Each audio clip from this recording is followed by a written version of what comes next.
Utilisez mal l'IA depuis tout ce temps. En 5 minutes, l'IA m'a rédigé un post qui a généré plus de 100 000 impressions et des milliers de likes. Si vous ne me connaissez pas, je m'appelle Jeffrey et je ne suis pas du tout expert en IA.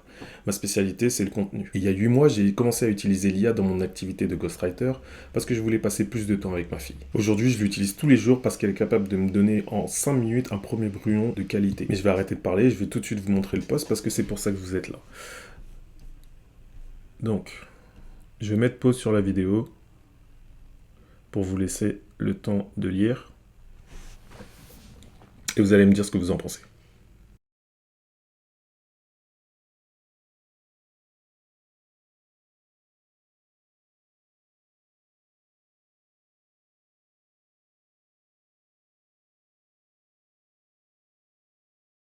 Alors, plutôt convaincant, non?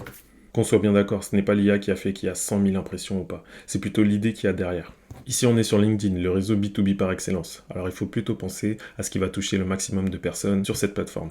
Avec un post sur la thématique du recrutement, on est pile poil dedans. Derrière, il faut juste une bonne exécution. Donc, un bon combo hook-re-hook, le développement, une conclusion forte avec une leçon universelle. Mais le plus important, c'est sûrement l'émotion qui va se dégager du poste. Là, de nombreuses personnes se sont reconnues parce qu'elles ont des compétences et que la plupart des recruteurs ne valorisent que le CV. Donc ça, c'est à peu de choses près le process que j'utilise pour générer des postes.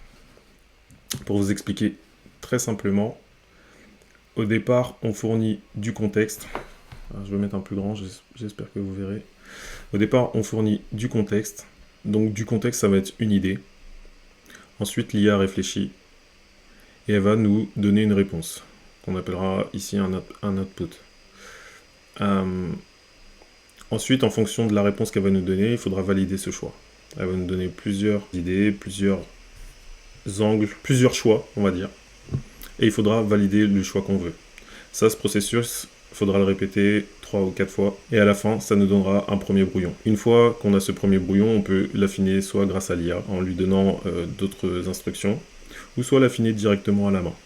Là, sur le post que je vous ai montré, le premier brouillon était presque parfait, il était à 95% bien. Il y avait quelques tournures de phrases qui me gênaient, donc j'ai poursuivi à la main. Mais au final, ça m'a pris quoi 30 minutes, parce que je suis un peu perfectionniste, et parce que ce n'était pas pour moi non. Mais voilà un petit peu le process que j'utilise. Ce process, avant, je le faisais à la main. Donc ça me prenait peut-être une heure et demie pour rédiger un post pour un client. Aujourd'hui, ça me prend 30 minutes maximum. Et maintenant, la seule chose que j'ai à faire, c'est de trouver des bonnes idées, de trouver du contexte d'assez bonne qualité pour que l'IA puisse ensuite réfléchir et me donner les bons outputs pour avoir un premier brouillon de qualité. Donc voilà un petit peu pour l'analyse de ce post. J'ai essayé de faire assez court et assez actionnable pour que voilà, ça soit pas trop long. Si vous aussi, ça vous intéresse d'avoir un assistant qui peut rédiger à votre place un premier brouillon de très bonne qualité, en fait, c'est un peu votre ghostwriter. Si vous aussi, donc ça vous intéresse d'avoir un assistant, un ghostwriter IA personnalisé, envoyez-moi un message.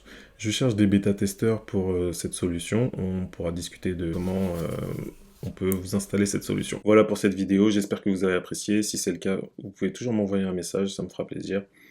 Et sinon, je vous dis à la prochaine. Ciao!